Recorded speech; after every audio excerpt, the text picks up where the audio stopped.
श्री गुह निषाद जी, ये भगवान श्री राम के अत्यंत प्रिय सखा थे। जाति के निषाद एवं श्रृंगवेरपुर के राजा थे। निषाद राज गुह और श्री राम जी के प्रथम मिलन की बड़ी मधुर कथा संत महानुभाव इस प्रकार वर्णन करते हैं। निषाद राज के पिता से और चक्रवर्ती महाराजाधिराज श्री दशरथ जी से बड़ी मित्रता थी। वे समय समय पर श्री अयोध्या जी आया करते थे। जिस समय श्री दशरथ जी के यहाँ प्रभु का प्रादुर्भाव हुआ, उस समय वे अत्यंत वृद्ध हो चुके थे। लाल को बधाई लेकर तो वे स्वयं आए थे और चारों कुमारों का दर्शन कर परम सुख पाए थे, परंतु एक स्वयं जराग्रस्त थे। दूसरे बालक गुह नित्य अयोध्या के लिए मचलता रहता था, और जब से उसने श्री राम की शोभा का वर्णन सुना था, तब से तो वह श्री अयोध्या जाकर भ्राताओं सहित श्री राम का दर्शन करने के लिए विशेष उत्कंठित रहने लगा था। आज कल करते करते 5 वर्ष बीत गए। गुह अब कुछ बड़ा भी हो गया था और उधर राजकुमार भी अवध की गलियों में विविध विनोद करते हुए विहरने लगे। तब एक दिन वृद्ध पिता ने गुह को श्री अयोध्या जाने की आज्ञा दी।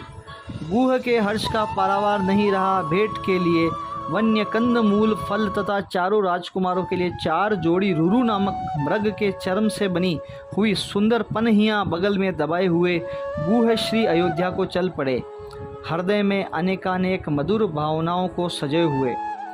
पिताजी के द्वारा सुने हुए राजकुमारों के सौंदर्य माधुर्य का अनुचिंतन करते हुए श्री गुह अवध में आ पहुँचा। मन में विचार आया, प्रथम श्री सरयू स्नान कर लूँ, फिर दरबार में चलूँ। अतः श्री सरयू तट पर उपहार की पोटली रखकर स्नान करने लगा। तब तक क्या देखते हैं कि 4 बालक उपहार पोटली खोल रहे हैं। बालक बड़े सुघर थे, देखते ही मन मोह गया। अतः ऊपर से तो उन्हें मना करते हैं, परंतु भीतर से यह हो रहा है कि खोल लो, ले लो, पहन लो, मैं तो आपके लिए ही लाया हूँ। हुआ भी ऐसा ही। गुह मना करते ही रहे। बालकों ने पोटली खोल ली, पनहियाँ पहन ली और केले का फल लेकर खाते हुए सरजू तट पर विहरने लगे। गुह नाराज भी हो रहा था और प्रसन्न भी। स्नान कर बाहर निकला, वस्त्र बदलकर बालकों के समीप पहुँचा। कुछ रीझ से कुछ खींच से पूछा, आप लोग किसके बालक हैं? आप लोगों को मालूम नहीं, मैं यह उपहार चक्रवर्ती महाराज कुमारों के लिए लाया था। बालक मधुर मुस्कान पूर्वक बोल पड़े, ओहो, तब तो हमारे लिए ही था। गुह ने पूछा, तो क्या महाराज श्री दशरथ जी के राजकुमार आप ही हैं? बालकों के उत्तर देने के पूर्व ही गुह का हृदय बोल पड़ा, गुह सचमुच महाराज श्री दशरथ राजकुमार यही हैं। तुम्हारे परम आराध्य प्रिय सखा यही हैं। तुम्हारे जीवन धन प्राण सर्वस्व यही हैं। गुह के हृदय के कथन का समर्थन बालकों ने भी किया। वे बोले, सखा महाराज कुमार हम ही हैं। गुह की आंखें सजल हो गई, हाथ जुट गए, शीश झुक गया। चरणों पर गिरने के पूर्व ही राजकुमारों ने हाथों से थाम लिया।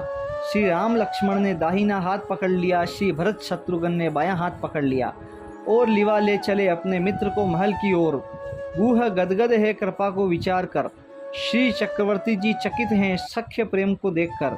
राजकुमारों ने पिताजी को प्रणाम किया। गुह ने भी साश्रु नयन पुलकित तनन विहल वाणी से हाथ जोड़कर अभिवादन किया। श्री राम लला ने अपने नए सखा का परिचय दिया।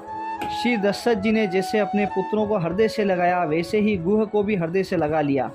श्री दशरथ जी ने देखा कि राम बड़े प्रसन्न हैं अपने इस सखा से, और सखा ने भी तन मन प्राण न्यौछावर कर दिया है उनके ऊपर।